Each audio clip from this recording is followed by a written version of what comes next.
In the second part of respiratory anatomy, I want to talk about the trachea.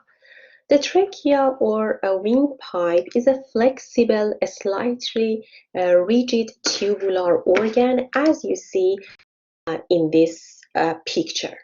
As you see here, the trachea starts from the larynx. This is the thyroid cartilage of the larynx, and this is the cricoid cartilage. The trachea starts from the larynx and come down, and you see that it divides into two branches. These branches are called bronchus or main bronchus. And we have right and left main bronchus in this picture, and the site of bifurcation is called carina. And in the carina, we have different receptors, specifically the receptors for coughing. In the trachea, we have tracheal cartilages. The tracheal cartilages can support anterior and lateral wall of our trachea.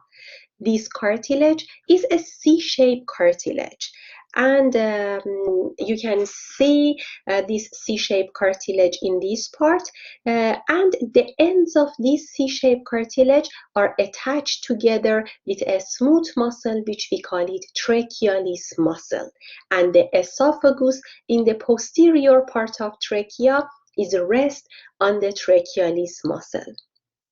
This tracheal cartilage can help our trachea to be open all the times.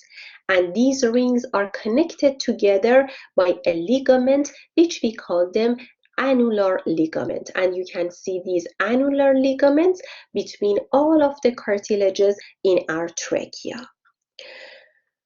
I told you that the carina is the site of bifurcation, and in this part we have different sensory receptors which can initiate cough reflex when we have some irritant in this part. And sometimes we need to do tracheotomy. Tracheotomy is making the incision in trachea, and it can facilitate breathing when the airways become blocked or compromised and the person cannot breathe anymore. In this picture, you can see the cross section of the trachea. In this cross section, as you see in this picture, we have this C-shaped cartilage, and here you can see the trachealis muscle which attach the end of these cartilages together. Here we have the lumen of our trachea, and you know that the lumen is lined by epithelium, and the epithelium which we have here is the respiratory epithelium. This epithelium is pseudo-stratified ciliated columnar epithelium. After the epithelium, we have a connective tissue which we call it lamina propria. Epithelium and lamina propria together, both of them are called mucosa or tunica mucosa. In tunica mucosa, we have different glands. Some of these glands are mucous glands, some of these glands are serous glands, and we call them seromucous glands when they are together. After that, you can see the cartilage, and the cartilage is protected by two layers of perichondrium. The perichondrium here and here are the dense and regular connective tissue which can support and protect our cartilages. And after this cartilage, you can see tunica adventitia at the end. This is the other picture which can show you the different layers of a trachea.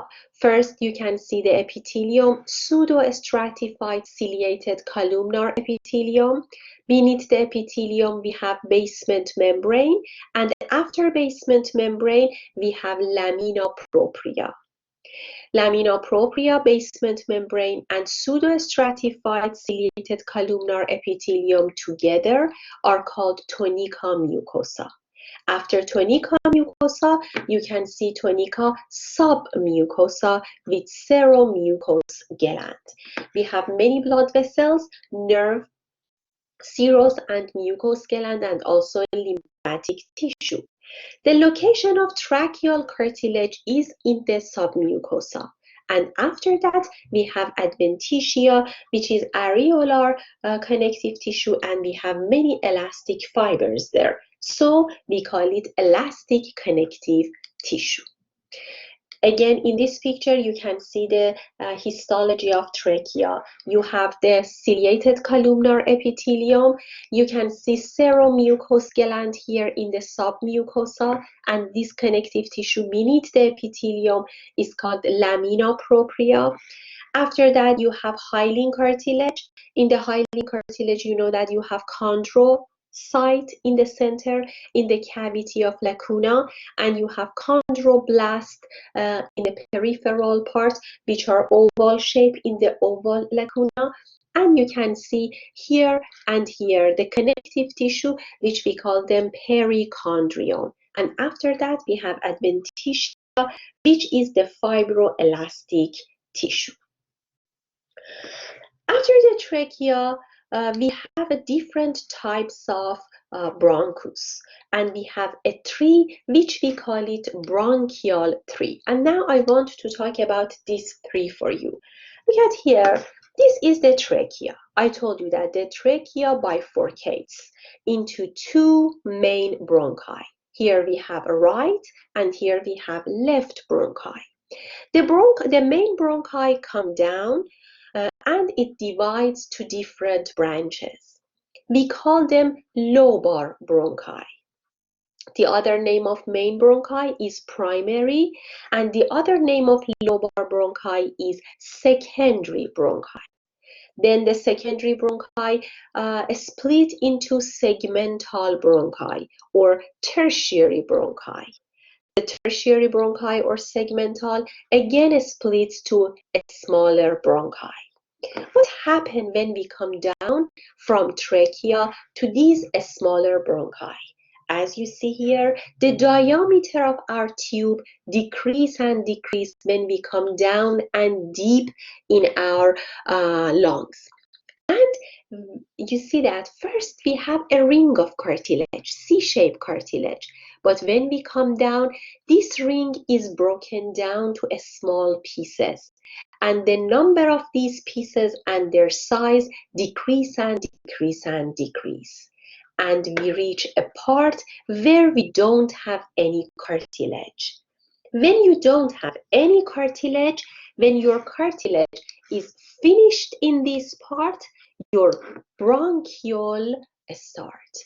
The bronchiole or bronchiole are the result of splitting the smaller bronchi, and they don't have any cartilage. Instead of cartilage, you have the muscles, the smooth muscles here, and these smooth muscles can make bronchoconstriction and bronchodilation, and they can decrease the lumen and increase the lumen size.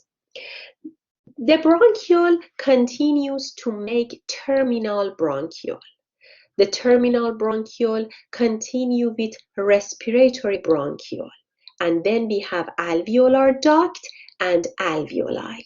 Now, I want to draw a picture here for you from the terminal bronchioles. Look at here. First, we have terminal,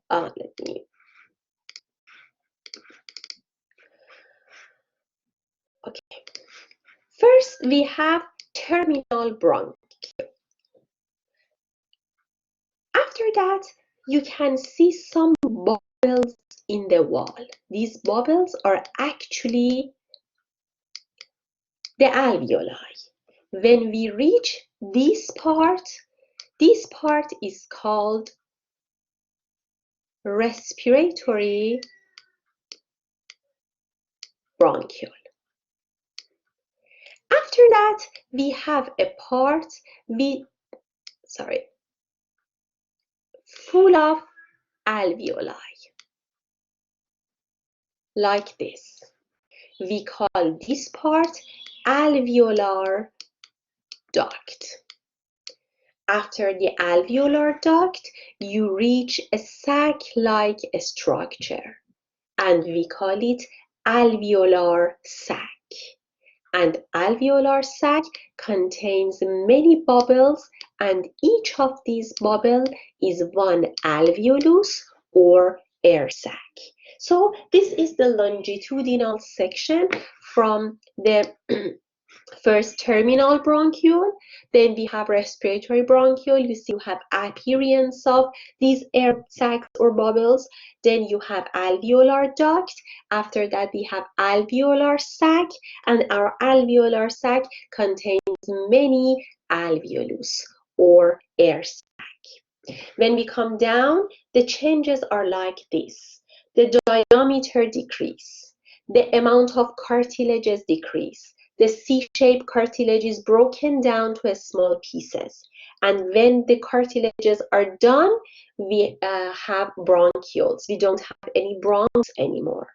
And then instead of the cartilage, we have smooth muscles. These smooth muscles can help bronchoconstriction and bronchodilation, and it can increase and decrease the diameter of bronchioles. We have terminal bronchiole, respiratory bronchiole, alveolar duct, alveolar sac, and then alveolar sac is composed of many alveolus. And in this picture, you can see the bronchial tree in the lungs. Here you have the larynx, here you have trachea, and you see that these trachea come down, divides into two branches. These branches are called main bronchi. Here you can see all of these details. Main bronchi or primary bronchi are green in the color. They split to lobar or secondary bronchi. In the right side, you have 1, 2, and 3 lobar bronchi. In the left side, you have only 1 and 2 lobar bronchi. Because in the right side, we have 3 lobes of lung, and in the left side, we only have 2 lobes for our lung. Then the lobar bronchi divides to tertiary or segmental bronchi, which you can see it with yellow color. Then again they divide and split to a smaller bronchi. And you can see all of them in the lungs too. Here we have main, then we have lobar, then we have segmental, and after that we have a smaller. I told you that in the right lung we have 3 lobes. Here is 1, 2, and 3. And in the left side we only have 2 lobes, 1 and 2. We have some changes in the histology of the bronchial tree.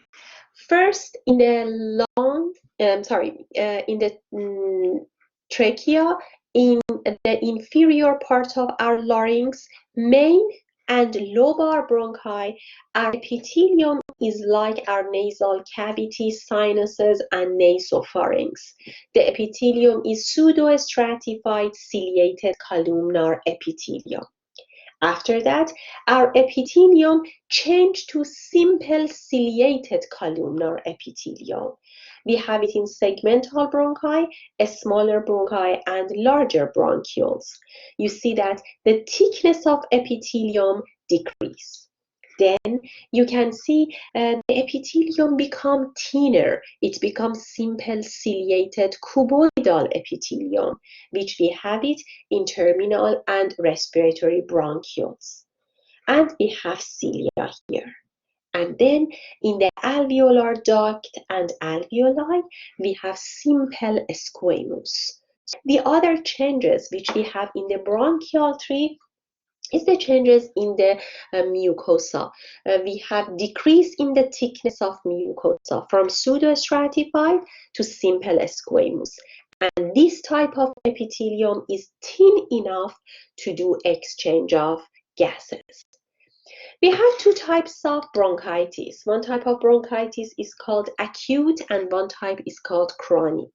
Bronchitis is the inflammation of bronchi, which can be caused by bacterial infection or viral infection, sometimes when we inhale different irritants, we can see bronchitis. In the acute bronchitis, which occur immediately after the infection, we have coughing, sneezing, and pain at the time of inhalation, and we have fever, and it lasts for 10 to 15, 14 days.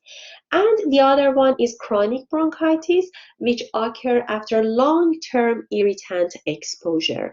We have a large amount of mucus here. It lasts more than 3 months, and we have many changes in the bronchial tree.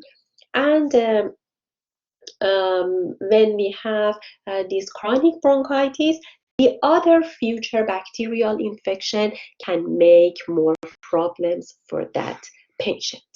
And the other problem which we have here and which is very important is the asthma. The asthma is the episodes of bronchoconstriction, wheezing, coughing, shortness of breathing, and excessive mucus production. And that person is very sensitive to airborne agents like the pollen, dust, and everything which we have in the air. And we have localized immune reaction in the bronchi and bronchioles. Let me show you the changes. This is the lamina propria, and here you have submucosa. And when we have asthma, you see that the lamina propria become very thick, full of neutrophil, eosinophil, macrophages, and mast cells. So you see that we have inflammatory response here. When we have inflammatory response, the amount of mucus which is secreted here increase. And when increase, it can make bronchoconstriction. And you know that for the treatment of asthma, we need to use some steroid which can make bronchodilation. Now, all of these parts which we talked about up to the respiratory bronchiole are a part of our conductive zone. And you know that after respiratory bronchiole, we have respiratory zone, our respiratory system. And in this zone, we have exchange of gases. The respiratory bronchiole, alveolar duct, alveolar sac, and alveoli are the part of our respiratory zone. The epithelium of this part is simple cuboidal to simple squamous epithelium, and it's thin enough to do exchange of gases. In this picture, you can see these different parts. You see that here we have bronchiole. The bronchiole splits to terminal bronchiole. Then we have respiratory bronchiole with the air bubbles. After that, we have alveolar duct full of alveolus. And then we have alveolar sacs and alveoli. Our alveoli are connected together by alveolar pores, so the air can come from one alveoli to the other one. Here you can see the pulmonary artery in the blue color because it carries deoxygenated blood, and you can see pulmonary vein with red color. Between artery and vein, you can see the capillaries, and these capillaries are the site of exchange of gases. Around the alveoli, we have many elastic fibers. These elastic fibers can give elasticity to our alveoli, so they can become expanded and recoil back easily to their original size and original shape. Here you can see the histology of this part, the histology of our lung. This part which we have continuous epithelium is the terminal bronchiole. When you see bubbles in the wall, it means that you are in respiratory bronchiole. Then you only have bubbles here. We call it alveolar duct. Then you can see alveolar sac and alveoli there around it. And here you can see the alveoli. This is one alveoli, and in the next pictures I will talk about the cells which we have in all of alveoli. in the alveoli, we have alveolar pore, as you see here, which can connect different alveoli together. In each of our lung, we have 300 to 400 million alveoli. And I told you that we have alveolar pore, and the alveoli are surrounded by pulmonary capillary, and they are divided from each other by intraalveolar septum, which contain elastic fibers to make enough elasticity in our alveoli. In the alveoli, we have different types of cells. One type of cell is this one. We call it alveolar cell type 1. About 95% of alveolar surface area is made up of the alveolar cell type 1. This cell can do exchange of gases. The other cell is called alveolar cell type 2. The alveolar cell type 2 is called septal cell, and they can make surfactant.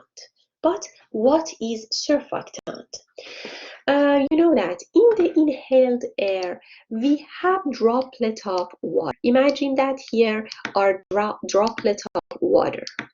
The water molecule are polar molecule, so they like to attract each other.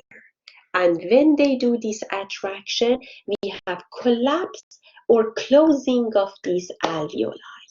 For prevention of that, the septal cell secrete the oily material, which we call it surfactant. The surfactant is located, here.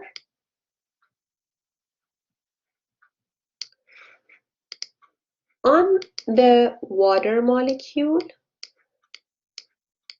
it's nonpolar and it doesn't let water molecule attract each other. So when we don't have this surfactant, our lungs collapse on each other, and this is a problem which we have at the time of immature babies. They cannot make enough surfactant, so they cannot breathe by themselves. We need to keep them in the ventilator, and we need to keep their alveoli open by the pressure of oxygen. And the other cell which we have in the alveoli are called macrophages. Here you can see the macrophages. The other name of macrophages, alveolar macrophages, is dust cell because they engulf dust. And you can see these macrophages become very large and bulge in the smokers, in the person who work in mine, in the person who live in polluted area. So they do engulfment of all dust and the smoke, and because of that, the macrophages become very big. And here you can see the intraalveolar septum. Now I want to talk about a specific membrane, respiratory membrane. And through this respiratory membrane, we can do exchange of gases. Here you have alveolus, and this is the capillary. Your capillary is lined by endothelial cell, and your alveolus is lined by simple squamous epithelium, or alveolar cell type 1. Each of these epithelial tissue contain basement membrane here, and this basement membrane can fuse together, and we have a fused basement membrane of alveolar epithelium and capillary endothelium. And this part is called respiratory membrane. And through this respiratory membrane, we have diffusion of oxygen and carbon dioxide. This membrane should be as thin as possible. When it's thin, it can exchange gases easier.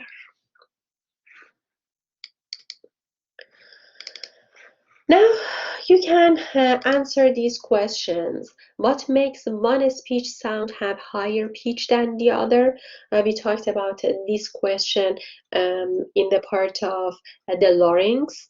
How does the structure of tracheal cartilage complement their function? How do bronchi and bronchioles differ from each other? And what are the differences between type 1 and type 2 cells in the alveoli?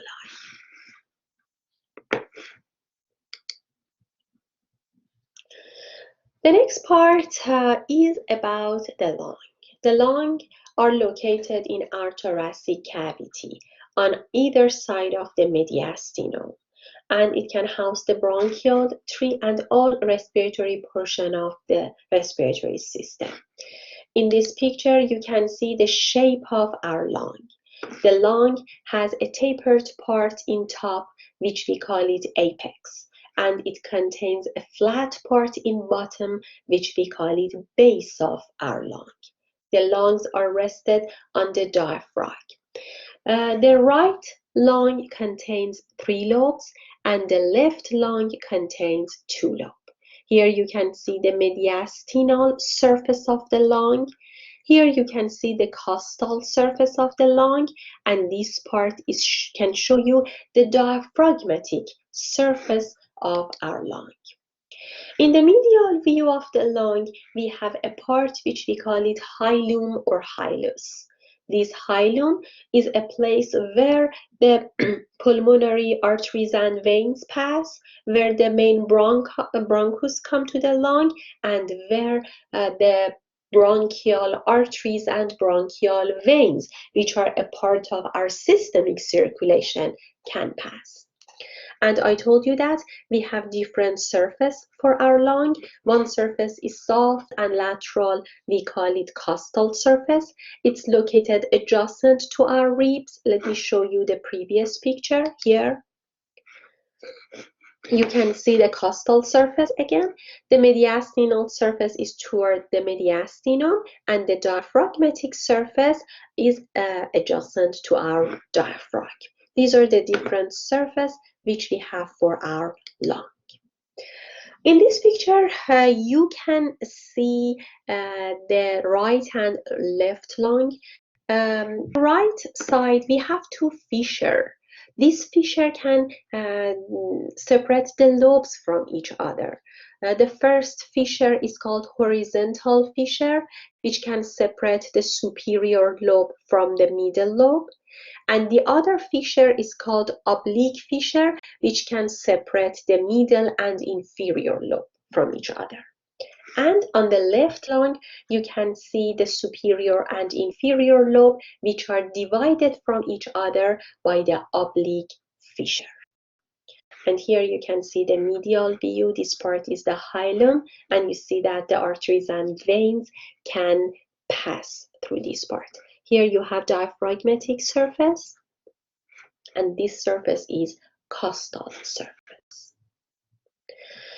In the left lung, we have a depression here. We call it cardiac notch, and this is the location of our heart. The heart is located here. And the smoking can cause many respiratory changes, and it can increase the chance of respiratory infection, cellular and genetic change to the lung, emphysema, or chronic obstructive pulmonary disorders or CPOD, cancer of the lung, esophagus, stomach, and pancreas, stomach ulcers, atherosclerosis, lower birth weight babies in pregnant women, poor delivery of oxygen and nutrient to systemic tissue, bronchitis, asthma, air infection from second-hand smokers. For the lung, we have blood supply, which is a part a part of our systemic circulation, which we call it bronchial circulation. This bronchial circulation, which you can see it here, can transport oxygenated blood to the tissue of the lung. We have bronchial artery, which bring oxygen to our lung, and bronchial veins, which collect carbon dioxide from the lung tissue. But besides this bronchial circulation, which is a part of our systemic circulation, we have pulmonary circulation too. In the pulmonary circulation, we have pulmonary artery, which carry deoxygenated blood, pulmonary vein, which carry oxygenated blood back to our heart. And here you can see the pulmonary circulation of the lung. This is the pulmonary trunk, pulmonary arteries, right and left. They go to the lung, do exchange, and oxygenated blood come back to the left atrium. In the lung, we have lymph drainage. The lymph vessels and nodes are located in the lung connective tissue around the bronchi and also in the pleura. They are important in removing excess fluid from the lung, and the lymph filter through the lymph node. Then they can collect all the particles and pollutants which are not removed by the cilia which we have in the respiratory epithelium, and they come inside and go deeper. The innervation of the respiratory system can be done by autonomic nervous system, which innervates the smooth muscles and the glands of respiratory structure. We have sympathetic input from T1 to T5, which can make bronchodilation, and we have parasympathetic information from our vagus nerve, which can make bronchoconstriction. And the vagus nerve can send some impulses to our larynx too. And we have a pleura, which is a serous membrane which cover our lung. We have two layers of pleura. One layer is called parietal pleura, which attach to the surface of the lung, and one layer is called visceral pleura, parietal pleura, which is located outside. And between the visceral and parietal, you can see pleural cavity. In this cavity, we have a small amount of fluid, and in this cavity we have a pressure, and this pressure is less than the pressure which we have in the lung, so all the times our lungs are inflated. And when this pleural membrane are torn or they have problems, then the lungs are collapsed on each other. And in each pleural cavity we have about 15 milliliter of fluid, and this fluid continuously drained by the lymph.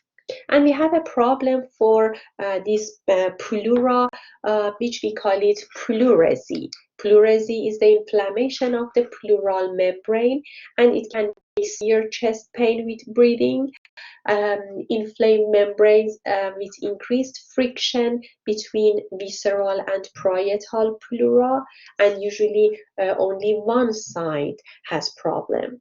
And the other problem which we have is called pleural effusion. When we have pleural effusion, we have excess fluid in the pleural cavity, and it can cause shortness of breathing and chest pain.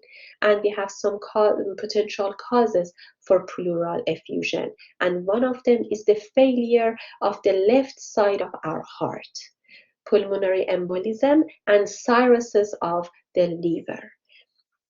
And some lung infections and lung cancers can make pleural effusion. And I told you that the intrapleural pressure is low, and because of that, the lung is always inflated. And now you can answer these questions. How many lobes are there in each lung? What will happen to the diameter of bronchioles if the vagus nerve fires more action potential? And what is the pleural cavity? And what is inside the pleural cavity? I'm done with the anatomy of the respiratory system. In the next video, I will talk about the physiology of respiration. Let me know if you have any questions in this part.